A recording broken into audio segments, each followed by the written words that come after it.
Hello বন্ধুরা, আবারও চিংড়ি মাছের একটা ছবি নিয়ে চলে এসেছি, ভিডিও নিয়ে চলে এসেছি। আবার জাল দিয়েছিলাম। জাল দেওয়ার কারণ হচ্ছে ওই দিনকার বৃষ্টির কারণে যে জাল দিয়েছিলাম, মাছ দেখেছি, ঠিক আছে, মাছ মাপা হয়নি, তো ওই কারণে আবার আজকে মাছ ধরে চেক করার জন্য মাছ ধরেছিলাম। মাছটা ধরে আগে জাল, মাছ ধরার যে জালের যে এটা দেখানো হয়নি, তো এমনি জাল ঝাড়ার পরে মাছটাকে একটা গামলায় রেখে ওজন করার জন্য বালতিতে তুলেছি। ঠিক আছে, এবার একটু ওজন করবো। মাছগুলো কিছু কিছু মাছ দেখতে পাচ্ছি ছোট মাছ, ওগুলো বাড়ছে না। এবার বালতি তুলেছি, দেখো, পাল্লায় তুলেছি, পাল্লাতে তুলেছি, ওটা ওজন হয়েছে 1200।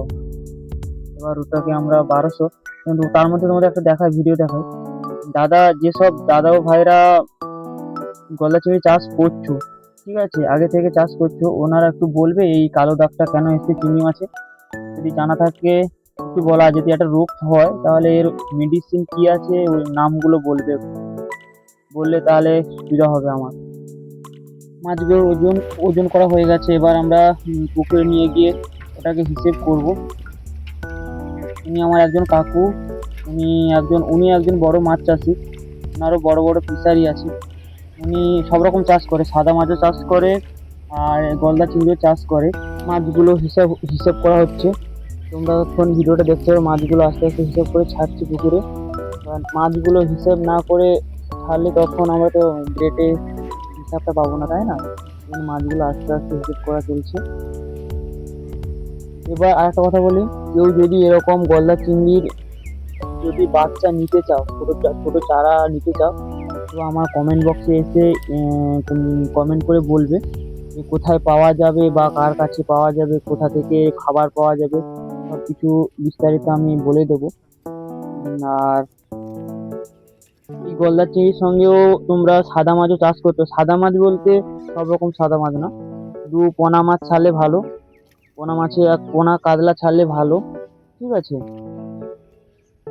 আমার পুকুরে আমি পোনা মাছে কোনো এক্সট্রা খাবার দেই না, কারণ এই যে চিংড়ির যে খাবারটা দেওয়া হয়, চিংড়ি তো সব খায় না, ও পোনা মাছগুলো খেয়ে বেড়ে যায়, ওই জন্য আর খাবার মারা হয়নি, খাবার দেওয়াই হয় না। মাছগুলো ওই পোনা চিংড়ি খাবারগুলো খেয়ে ওরা বেড়ে যায়।